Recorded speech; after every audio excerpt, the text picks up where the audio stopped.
Crawley Town Football Club is a professional association football club based in the town of Crawley, West Sussex, England. The club was founded as Crawley Football Club in 1896, changed its name to Crawley Town Football Club in 1958.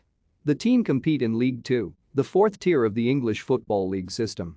The club has played home games at Broadfield Stadium since 1997 and are nicknamed the Reds or Red Devils due to the color of their kit.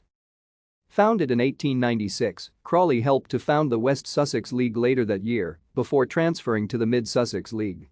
The club disbanded in 1935 but were re-established in the Brighton, Hove and District League 3 years later. The club switched to the Sussex County League in 1951 and then moved on to the Metropolitan League 5 years later. The club moved from amateur to semi-professional status in 1962 and were accepted into the Southern League the following year. They secured promotion out of Division 1 in 1968-69, only to suffer relegation the next season.